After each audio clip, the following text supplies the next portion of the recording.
오늘 하나님께서 우리에게 주시는 말씀은 이사야 12장입니다. 이사야 12장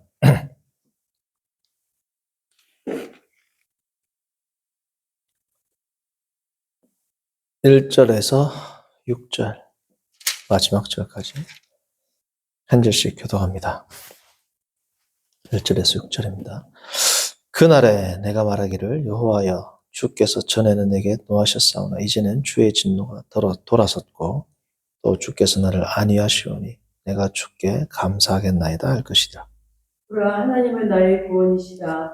내가 신뢰하고 두려움이 없으리니 주 여호와는 나의 힘이시며 나의 노래시며 나의 구원이십니다.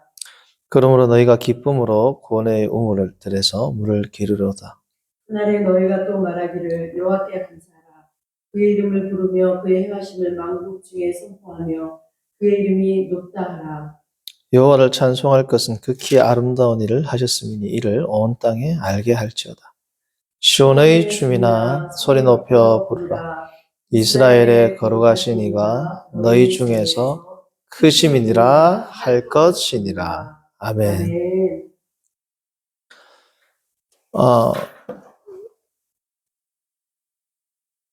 방송 중에서 불후의 명곡이라고 있습니다. 불후의 명곡. 정말 이제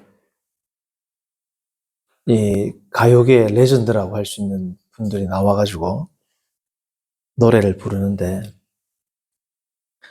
성도님 이 노래의 힘이 얼마나 강하냐?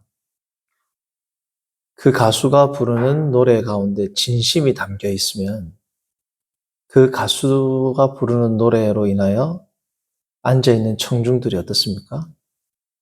눈물을 흘리고 함께 그 가수의 감정을 공감합니다. 한 번도 실제적으로 인격적인 관계가 없음에도 불구하고 노래를 통해서 그때는 가수와 그 관중, 청중이 뭐예요? 하나가 되는 위대한 역사가 세상 노래 가운데도 있습니다. 왜 그럴까요? 그 가수가 단순히 소리가 아름다워서 아니죠. 그 아름다운 목소리를 가지고 있지만 정말 진심으로 그 가사에 자신의 마음을 담으니까 듣는 자들로 하여금 그 가사가 듣는 자들의 마음에도 어떻습니까? 와 닿게 되어서 그 가사를 통해서 그 장소에 있는 모든 자들이 함께 그 감정을 공유하는 하나가 되는 그러한 일들이 생겨나죠. 성도가 하는 노래가 이렇습니다. 성도가 하는 노래가. 성도가 하는 노래는 누구를 노래하는 겁니까? 성도의 노래의 제목, 성도의 노래의 내용, 성도의 노래가 지향하는 것 다 뭐예요? 성도의 노래의 내용은 다 뭡니까? 노래의 근거 다 삼위일체 하나님이죠. 하나님을 노래하는데 단순히 하나님에 대한 노래가 성도의 입에서 나오는 소리다. 그럼 감흥이 될까요? 안 됩니다. 성도의 마음에서부터 하나님에 대한 찬송이 깊은 내면에서부터 울려 퍼질 때 그것을 듣는 불신자들의 마음 가운데도 무슨 마음이 생길까요? 하나님에 대한 호감과 더 나아가서 공감하는 마음도 생길 수 있으리라 생각을 합니다. 오늘 이사야 12장은 위대한 성도의 찬송 노래가 나옵니다. 소제목을 보면 어떤 성경은 감사 찬송이라 나오지 않습니까? 이사야 12장은 이사야 전체 66장 가운데 가장 짧은 장이에요. 4장과 더불어 4장도 6절까지 남아있을 겁니다.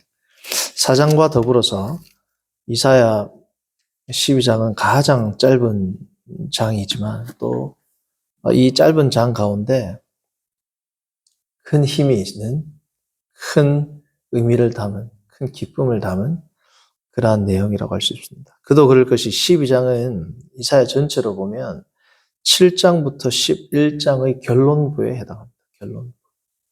7장에서 11장은 무슨 내용이라고 우리가 살펴보았습니까? 이스라엘 백성의 불신앙을 다루었죠. 불신앙의 모델이 되는 인물이 누구였습니까?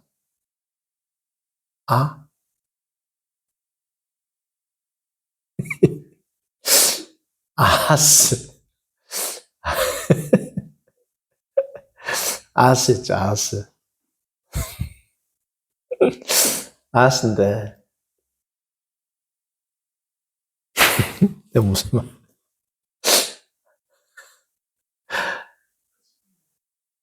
불신앙이요.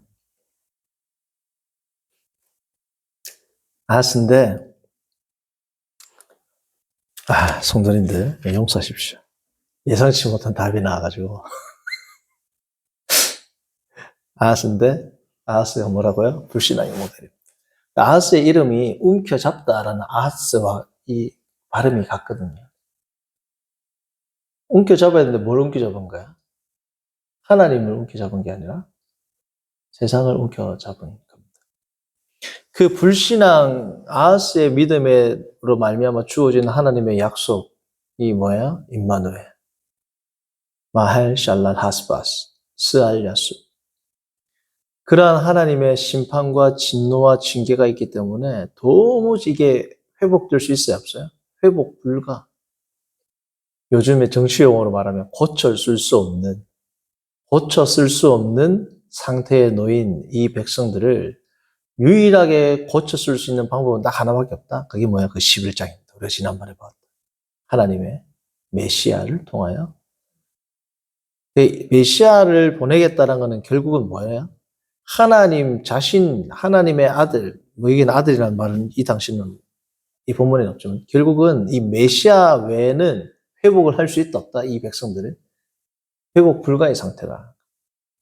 그만큼 처절하고 비참한 상황에 대한 결론부로 나오는 게 뭐야? 장송곡이 아니라 뭐라는 겁니까? 찬송입니다. 찬송. 이게 왜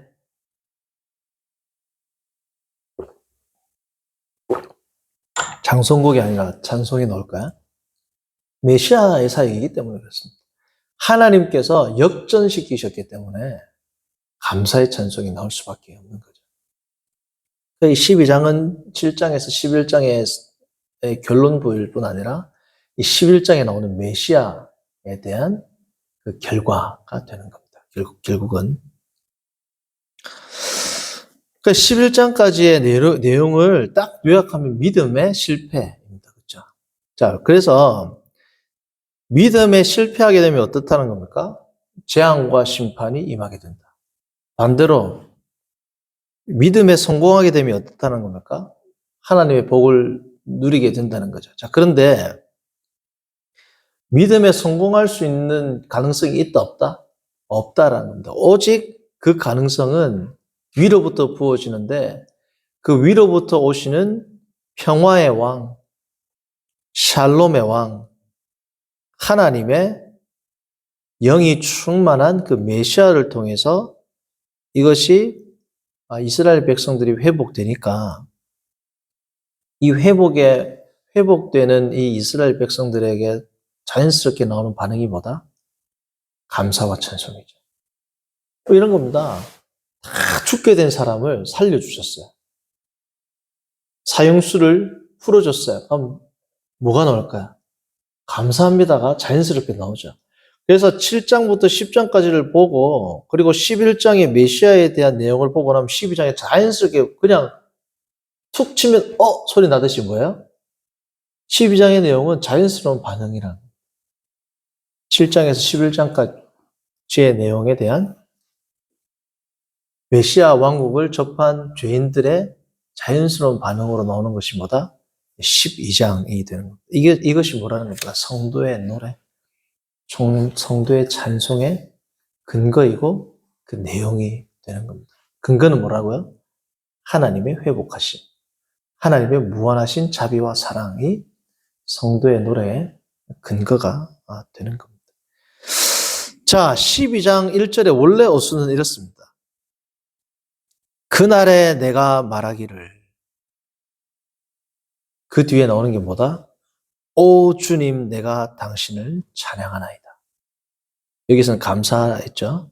감사하겠나 마지막에 나왔죠. 처음에 나온단 말이죠. 감사하다 혹은 찬양하다. 야다입니다. 야다. 알다라고 할 때도 야다죠. 찬송하다도 야다입니다. 근데 발음이 똑같아요. 끝에 스펠링 하나만 다릅니다. 발음은 똑같은데 철자는 달라요. 어쨌든 지금 이 시 2장은 찬송시기 때문에 시는 보통 연으로 나누어지죠. 그래서 1절에서 3절까지가 1년이고 4절부터 6절까지가 2년입니다. 그래서 1년의 제일 처음 시작도 어떻게 나오냐. 그날에 내가 말하기를. 2년의 첫 시작 보세요. 그날에 너희가 또 말하기를. 이렇게 시작하죠. 그날에 내가 말하기를 하고 나서 바로 넣은 게 뭐예요? 오 주님. 감탄사람. 오 주여. 내가 당신을 찬양하나이다. 내가 당신께 감사하나이다. 이 말씀으로 시작합니다. 왜냐하면 12장 1절 하반절 당신이 나에게 진노하셨으나 그 진노를 돌이키시고 나를 안위하셨기 때문에 그렇습니다. 하나님을 찬송하는 이유가 뭐라고요? 나는 전혀 구원받을 자격이 없는데 하나님께서 하나님의 진노를 돌이키시고 나를 어떻게 하셨다? 안위하셨다. 나를 위로하셨다. 성도님들, 히브리어의 위로하다라는 이 단어는 나함이라는 단어입니다. 나함. 이 나함이라는 단어는 영어 성경으로 보면 comfort, 위로하다 이거죠. 근데 킹 제임스 버전이 17세기에 정확히 1611년에 킹 제임스에서 이제 번역이 되지 않습니까? 킹 제임스가 이제 번역을 해라는 명령을 내려가지고 번역을 하는데 17세기의 영어에 있어서 comfort는 오늘날 우리가 영어선에서 찾는 comfort하고는 의미가 좀 달랐어요. comfort, 이런 뭐예요? 위로하다죠. 이 위로하다, 이 comfort, 위로하다라는 말의 의미가 17세기에는 좀 다르게 쓰였습니다.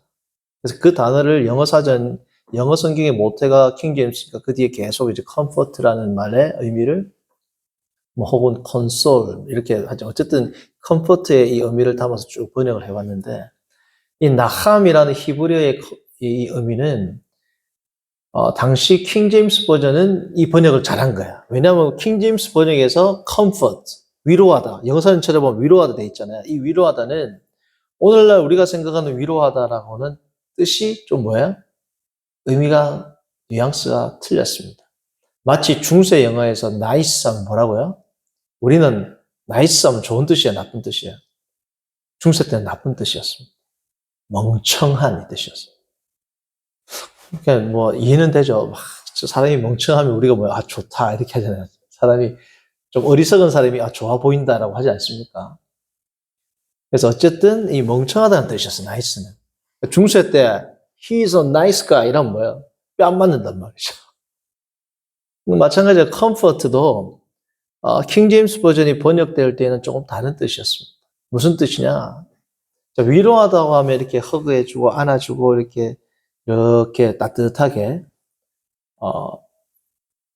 이렇게 감싸주는 그런 의미가 강한데 원래 comfort, 히브리어 나함의 의미는 이 감정적, 정서적으로 위로해 주는 것보다 더 중요한 게 무슨 뜻이냐? To strengthen, 강하게 하다.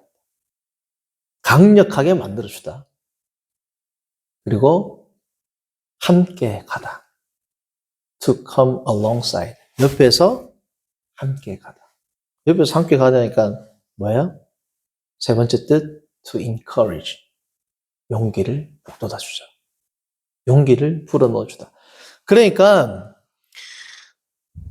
왜냐하면 하나님께서 나에게 진노하셨으나 진노를 돌이키시고 나를 안위하셨다. 이 말은 감정적으로 위로했다는 뜻이 아니라 뭐예요? 나를 강하게 하셨다. 어떻게? 더 이상 죄를 짓지 않도록. 그 뜻이 강하단 말이죠. 하나님께 감사와 찬송을 올려드리는 이유는 단순히 감정적인 반응이라기보다 나의 상태, 나의 정체성, 나의 아이덴티티가 이전과는 뭐예요? 달라졌기 때문에 이전에는 할 수 없었던 그 일, 우상으로부터 벗어날 수 없었던 것, 음행으로부터 벗어날 수 없었던 것, 탐욕으로부터 벗어날 수 없었던 것, 인생을 의지하는 것으로부터 벗어날 수 없는 그러한 영역에서부터 뭐라는 겁니까? 이제는 그 모든 것들을 이길 수 있는 그러한 상태가 됐다는 겁니다. 그걸 어떻게 할 수 있어요? 하나님께서 당신의 진노를 돌이키셨다. 돌이켰다라는 것은 하나님이 진노의 대상인 이스라엘 백성이 계속 죄를 범하고 있으면 그 진노를 돌이킬까요? 안 돌이킬까요? 하나님은 공의로우시기 때문에 계속 죄가 있는 백성에게는 진노의 대상이 사랑의 대상이 될 수 없습니다. 그러므로 진노에서 돌이키셨다는 것 자체가 뭐예요? 나의 변화를 암시한다, 함의한단 말이죠. 전제하고 있다는 겁니다. 나는 더 이상 죄에 복종하는 죄 아래에 있는 존재가 아니므로 당신께 감사합니다. 당신을 찬송합니다. 그게 위대한 1절의 이제 시작이 되는 겁니다. 자, 그래서 하나님의 진노가 돌아서는 그러한 거룩한 존재로 뭐라는 겁니까? 이스라엘 백성이 변화되게 되었다. 그게 1절의 중심, 핵심 메시지가 되는 겁니다. 자, 2절 보십시오. 2절 전반절을 보면 보라, 하나님은 나의 구원이시니.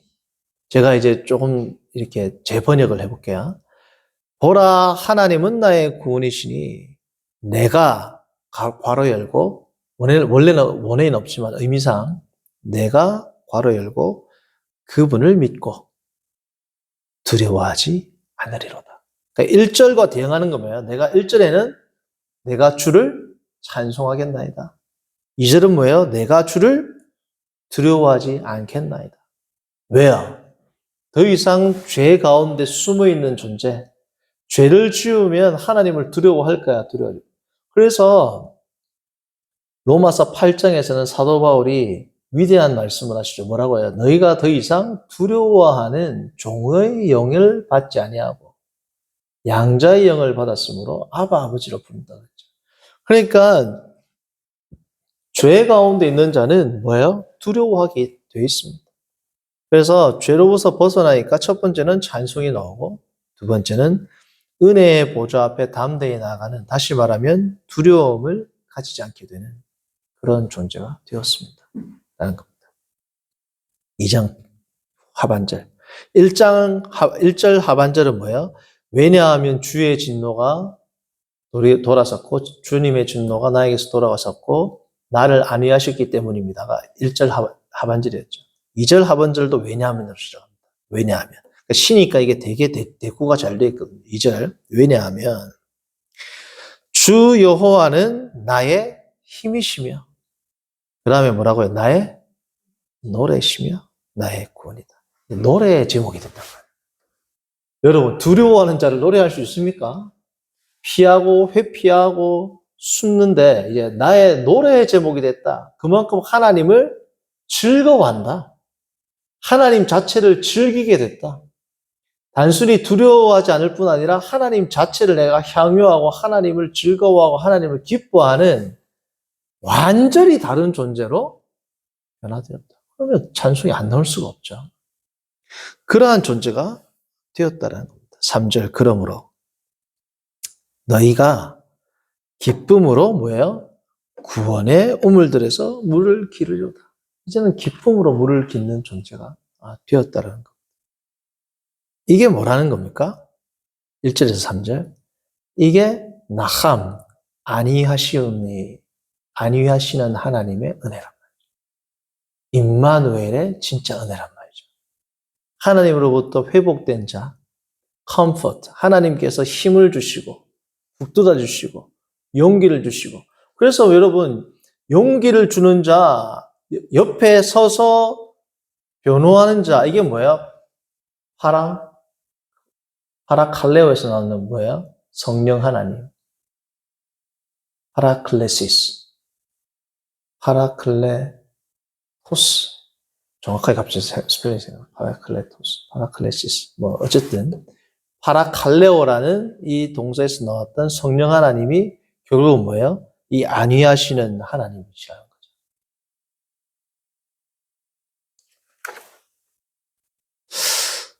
자, 제2연의 시작입니다. 1년의 시작도 뭐라고요? 그날에 내가 말하기를.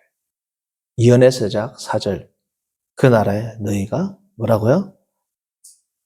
너희가 말하기를. 4절, 5절, 6절은 다 동사로 시작합니다. 무슨 동사로 시작하느냐? 자, 1절도 찬송하겠습니다. 나는 기쁨의 동사였죠. 4, 5, 6절도 마찬가지입니다. 4절, 여호와를 찬양하라. 그의 이름을 선포하라.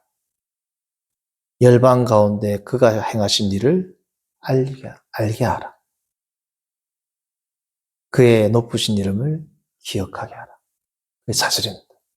4절 시작이 뭐라고요? 여호와를 찬송하라. 1절의 시작도 여호와를 찬송하라. 감사하라, 찬송하라 같은 뜻이죠. 지금 4절에서도 뭐라고요? 여호와를 찬송하라. 1절과 4절의 단어가 야다로 같은 단어입니다. 5절 보시면 또 뭐로 시작한다?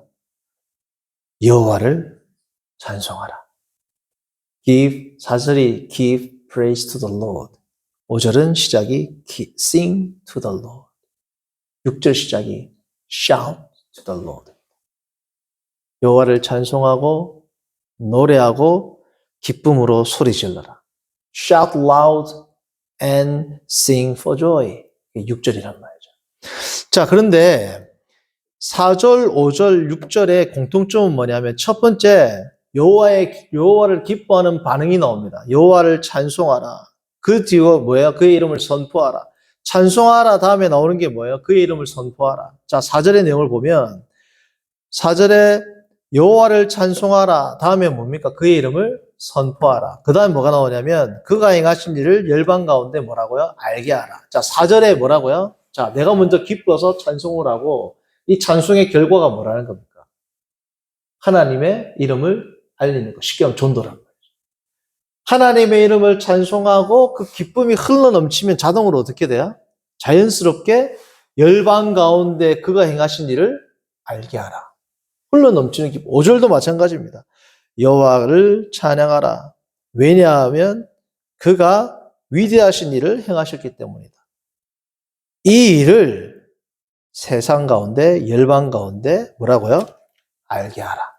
결국은 뭐예요? 4절도 여호와를 기뻐하고 세상 가운데 알게 하라. 5절도 여호와를 기뻐하고 뭐예요? 세상 가운데 그 이름을 알도록 하라. 6절도 마찬가지입니다. Shout loud and sing for joy. 소리 지르고 기쁨으로 노래하라. 시온의 딸들이여, 시온의 백성들이여. 그 다음에 뭐라고요? 왜냐하면 이스라엘의 거룩한 자가 너희 가운데 위대한 일을 행하시기 때문에. 너희들 가운데 위대한 일을 행하시는 그 여호와를 뭐라고? 또 알리는 거죠. 그래서 12장 1절에서 6절까지, 특별히 1절에서 3절까지는 뭐예요? 하나님에 대한 나의 개인적인 기쁨을 노래한다면, 회복으로 말미암는 위대한 찬송시를 올려드린다면, 4절부터 6절까지는 이제 이 방향이 어떻게 돼요? 하나님을 향한 찬송의 이 방향이 어디로? 세상 가운데 수직적으로 올라갔던 이 반응이 어디로 흘러 넘친다? 수평적으로 흘러 넘친단 말이죠. 이게 뭐예요? 성도의 노래입니다. 하나님을 향한 나의 노래가 진심이라면 세상 가운데 하나님의 이름을 선포하는 것이 내가 입을 열어서 복음을 전하고 마이크를 잡고 사형리를 외치고 지나가는 사람에게 복음을 선포하는 것만이 아니라 나의 삶이 하나님을 향한 찬송의 삶, 노래의 삶, 하나님을 높이는 삶을 산다면 내가 가는 곳곳이 뭐가 된다는 겁니까? 전도 현장이 되고 나를 통하여 세상에 있는 자들이 내가 기뻐하는 그 하나님의 감정이 어떻게 녹아 들어간다. 마치 불의 원곡에서는 노래를 내가 부르는 거죠. 노래를 부르는데 이 선포되는 노래의 말에 사람들이 매료되는 것처럼 내가 주님을 향한 나의 찬송, 나의 찬양이 나의 행동으로 예배의 삶으로 드러난다면 나의 행동과 나의 말과 나의 표정과 나의 언행 심사를 통하여 사람들이 내가 믿는 그 하나님께 어떻게 돼요? 매료되게 된다. 그게 뭡니까? 전도입니다. 전도. 성도님들, 저희가 개척교회를 하면서 전도를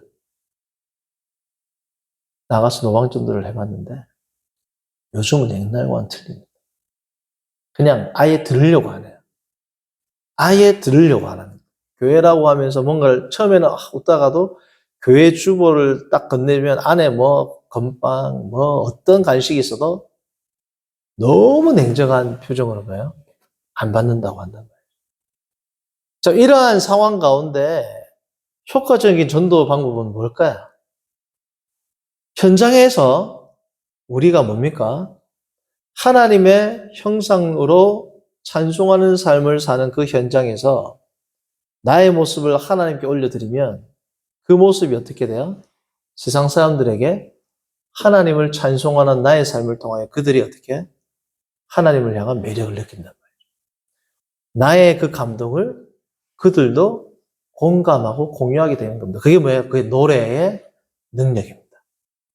세상의 노래도 이럴진데 하나님을 향한 나의 찬송의 삶이 정말 절실하고 진정한 삶으로 나의 모든 삶이 하나님 앞에 노래가 된다면 나의 삶을 통하여 복음 전도하는 이 말보다 어쩌면 훨씬 더 파급력이 있고 훨씬 더 강력한 전도의 수단이 뭐다? 나의 행동으로 드리는 예배의 삶입니다. 이것을 통해서 뭐라고요? 백성들에게 그 높으신 하나님의 이름을 알리게 된다는 거죠. 이게 전도의 삶입니다. 성도님들, 우리의 노래는 호공을 울리는 메아리로 끝나지 않습니다. 우리가 하나님께 올려드린 우리의 노래는 세상 사람들이 언젠가는 그들의 입에서 나오는 노래가 되는 그러한 노래를 우리가 오늘도 부른다는 거죠. 내가 드리는 하나님의 노래는 나의 노래만이 아니라 오고 오는 세대 가운데 주님을 찬송하는 모든 자들의 입에서 나오는 동일한 노랫말입니다. 성도님들의 삶의 현장이 예배의 현장이 될 때, 성도님들의 삶의 현장이 예배의 현장이 될 때 그 장소가 뭐예요? 교회가 될 겁니다.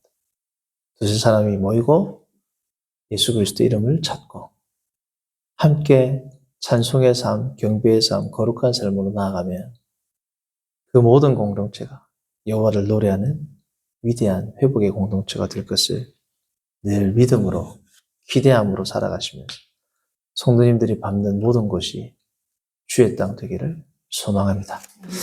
기도하겠습니다. 선하신 하나님 아버지, 오늘 우리가 이사야의 말씀을 통해서 성도의 노래에 대해 살피게 하시며 감사합니다.